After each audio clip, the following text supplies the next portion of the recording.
Olá, muito boa noite, seja bem-vindo a este que é o segundo programa Mais Direito, o seu programa aqui no Novo Canal que lhe esclarece tudo sobre direito, leis e ninguém melhor do que a nossa Carolina Coutinho. Carolina, bem-vinda mais uma vez. Obrigada. Este é o teu segundo programa e o primeiro foi um sucesso. Tivemos aqui algum tempo sem vir, mas agora vieste estrear o Estúdio Novo, vou tratar por tu. Este primeiro programa que foi sobre as penhoras de ordenados, muito interessante. Nós recebemos muitas questões também entretanto que te reencaminhei. Entretanto já houve de facto uma atualização das moratórias devido à Covid-19, não é? Exatamente. Nós já gravamos o nosso primeiro programa faz algum tempo. Entretanto, houve uma atualização legislativa em relação aos prazos das moratórias bancárias, que neste momento foram prorrogadas até 30 de setembro de 2021, portanto até ao próximo ano e já não até ao final deste ano, como na altura, quando gravamos, se verificava. Houve efetivamente essa alteração. De facto, tem havido muitas ajudas por parte do Estado para estas situações. Sim, têm sido promulgadas várias leis, no sentido precisamente de ajudar o panorama, quer económico, quer legal, enfim, em todas as áreas, para tentar dar aqui algum apoio, porque realmente sabemos que vivemos um período muito complicado a todos os níveis e, portanto, o Parlamento e o Governo, de algum modo, têm aqui, através da publicação de algumas leis, tentado não resolver, mas pelo menos ajudar ou apaziguar um pouco algumas situações. Sim, também tem sido essa a ideia que eu tenho ficado e, de facto, isto também nos leva ao tema do programa de hoje, porque, de facto, o volume de negócios em algumas áreas, outras não, maioritariamente está a descer. O tecido empresarial também com algumas dificuldades. Isto leva-nos sempre e mais uma vez aos trabalhadores que acabam por ficar prejudicados. E nós vamos mais concretamente falar em casos de atrasos em termos de salários, atrasos salariais. Como é que os trabalhadores se podem proteger, Carolina? Rita, é verdade, efetivamente o tecido empresarial tem sido muito afetado nos últimos meses, por tudo aquilo que nós temos vindo a viver e a passar, e pese embora a legislação que tenha saído, aliás, no sentido de algum modo ajudar a resolver essas situações, ou pelo menos atenuá-las, mas em tudo efetivamente é possível resolver assim imediatamente. E realmente o que é que acontece? Várias empresas veem agora os seus níveis de produção a baixar, seja por falta de matérias-primas, enfim, de mercado para escoar os produtos que foram fabricados, enfim, tudo isso. E, portanto, realmente isso acaba por se refletir no final do mês na faturação dessas empresas. E embora nós tenhamos a esperança de que isto seja só um período, seja uma fase passageira, sim, não é? Que daqui a uns tempos tudo volte. Sinceramente acho que poderá ter tendência para piorar, mas lá está. Vamos ser positivos e acreditar que é uma fase passageira e, portanto, que tudo retomará os seus caminhos normais. Mas, efetivamente, muitas empresas estão a ultrapassar grandes dificuldades e, lá está, uma das leis até que foi publicada no sentido de ajudar, no caso, a empresa, seria a suspensão dos prazos para as empresas se apresentarem à insolvência. Portanto, esses prazos neste momento estão suspensos, não quanto aos requerentes da insolvência, mas quanto ao próprio devedor se apresentar à insolvência. E falávamos dos trabalhadores que efetivamente acabam por ser a parte mais fraca, digamos assim, nesta relação contratual.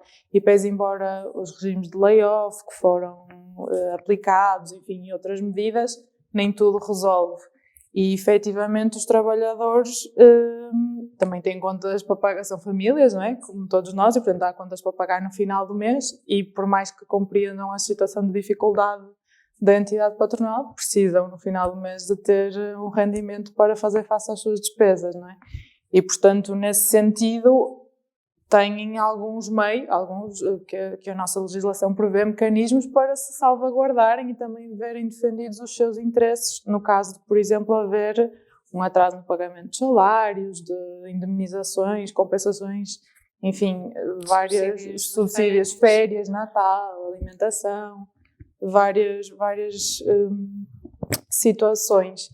Em primeira instância, tentar resolver, não é, de forma amigável com a empresa e perceber se de facto será possível por parte da empresa este pagamento do que está em atraso. Mas nós hoje aqui vamos ver um cenário mais drástico, e de facto se a empresa não estiver possibilitada, não tiver fundos para pagar aos trabalhadores, o que é que acontece?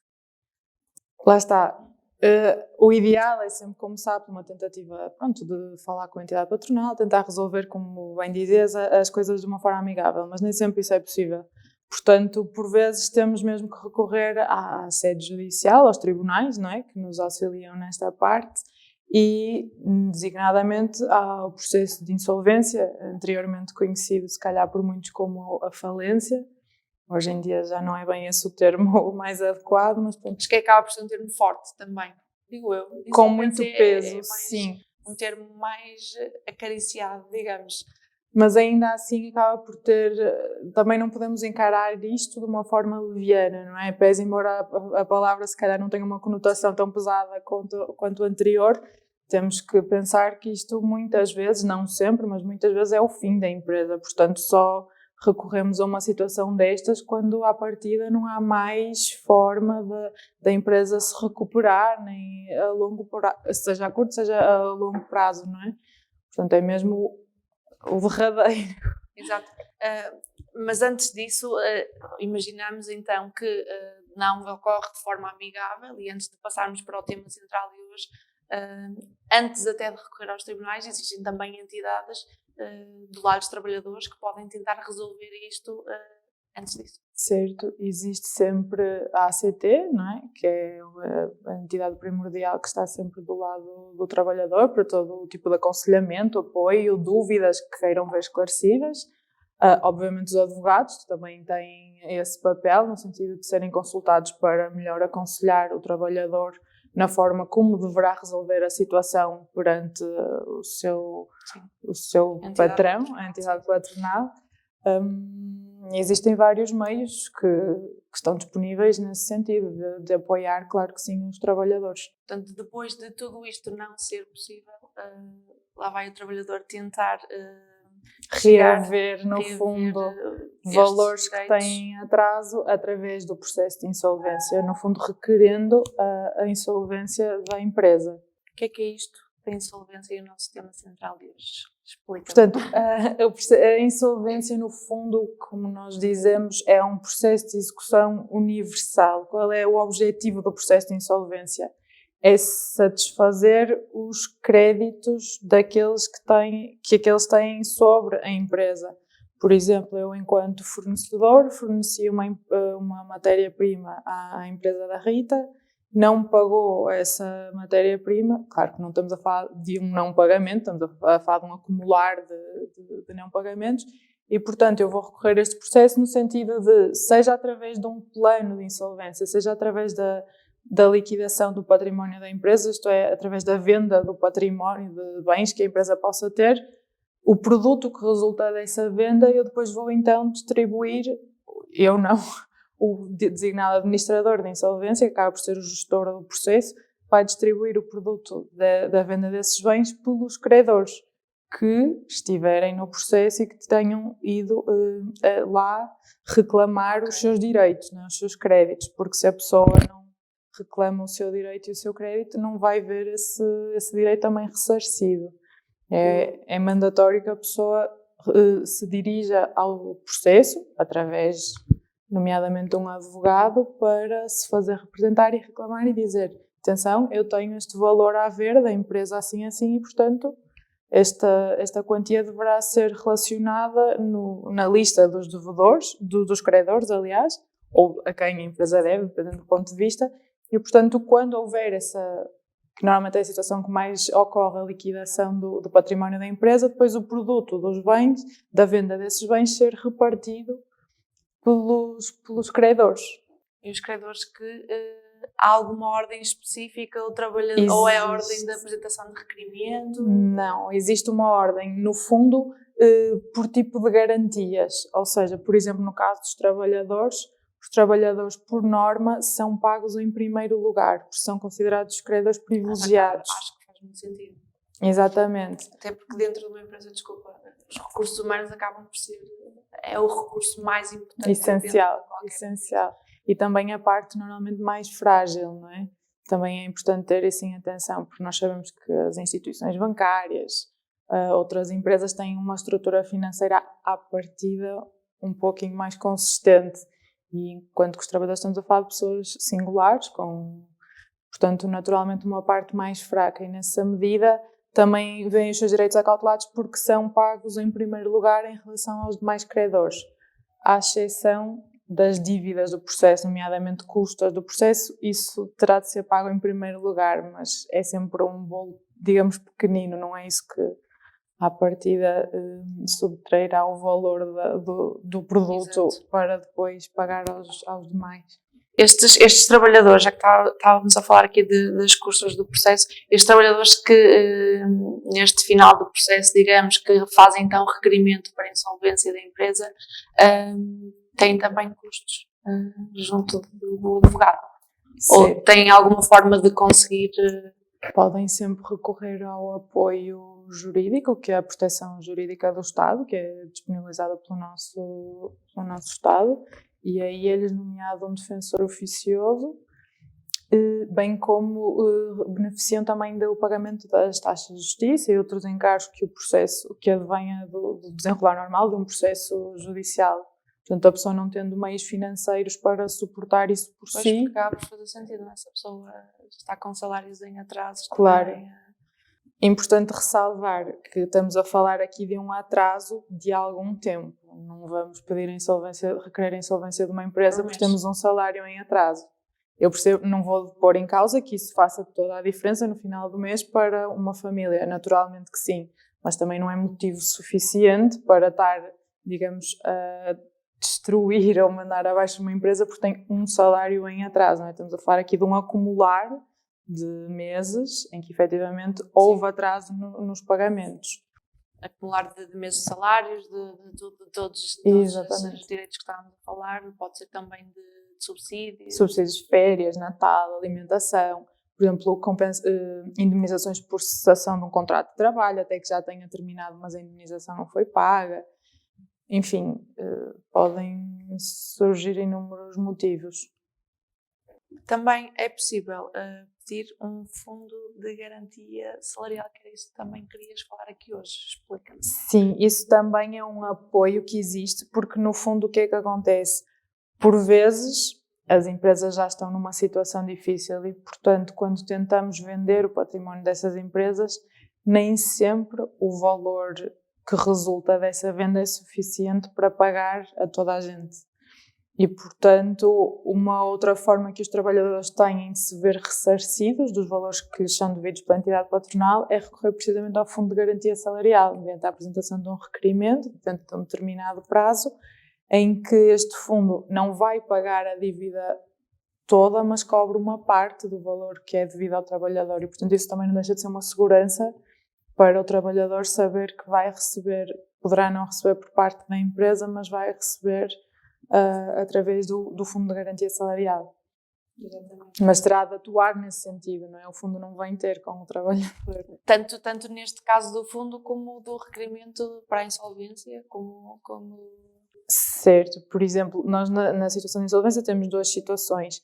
Uma coisa é eu, enquanto trabalhadora, requerer a insolvência da empresa onde eu trabalho, mas uma outra coisa é o facto de eu ter requerido a insolvência da empresa não aproveita necessariamente aos demais trabalhadores, ou seja, os restantes trabalhadores, se tiverem valores, por exemplo, também eles em atraso relativamente a salários, deverão ir a este processo de insolvência que, entretanto, foi iniciado por mim enquanto trabalhadora, apresentar aquilo que nós designamos como uma reclamação de créditos, e para isso deverão recorrer naturalmente a um apoio especializado, nomeadamente os advogados, que auxiliam no sentido de apresentar esta reclamação, onde vai constar então os valores que lhe são devidos, porque se a pessoa não dá voz, não é? Se não fala no processo, fica adormecida e, portanto, depois não vê os seus direitos acautelados nesse sentido. O facto de um atuar não significa que todos os outros estejam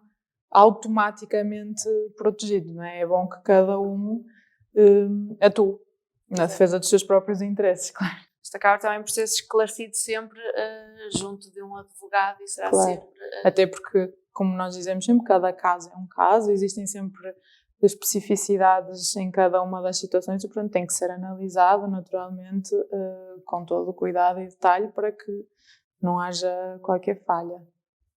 Portanto, um processo de insolvência de empresas pode ser feito junto dos trabalhadores, em última instância, para quando a reclamação dos seus direitos de salários em atraso, em última instância, devido ao facto de atualmente estarmos perante uma situação de pandemia que, de facto, o tecido empresarial também está a sofrer fragilidades. Muito afetado.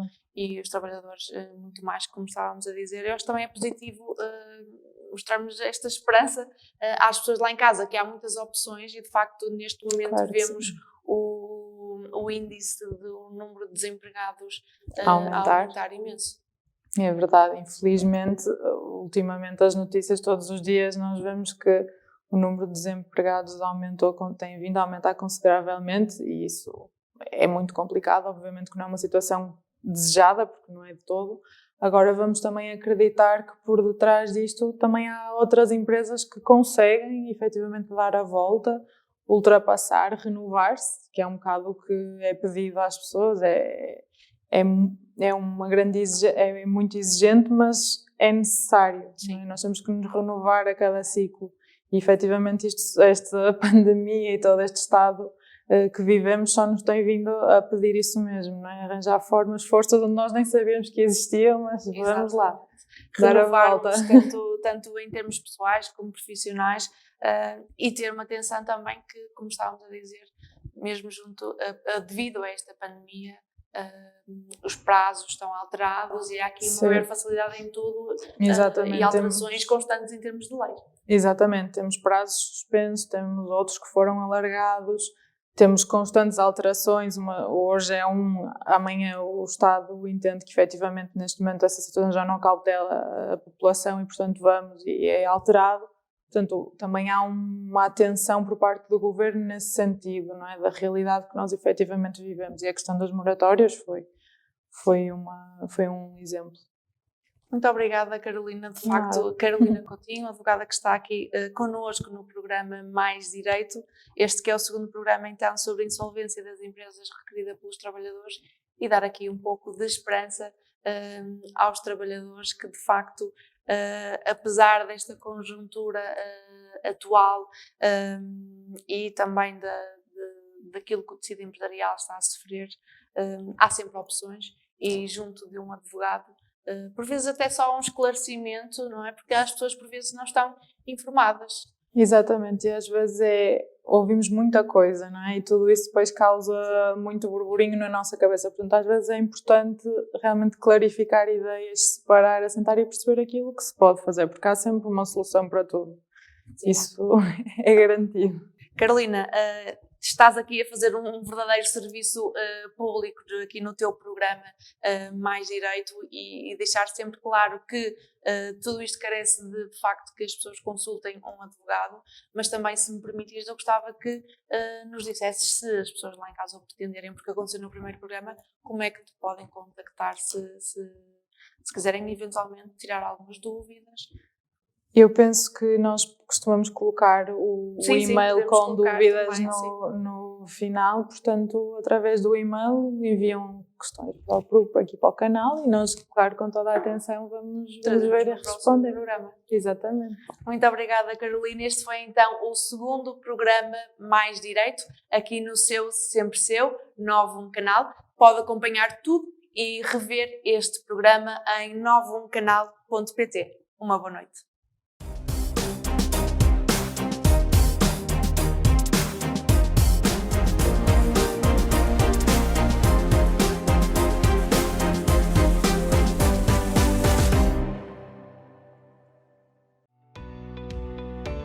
Novam Canal. Sempre Novam, sempre seu.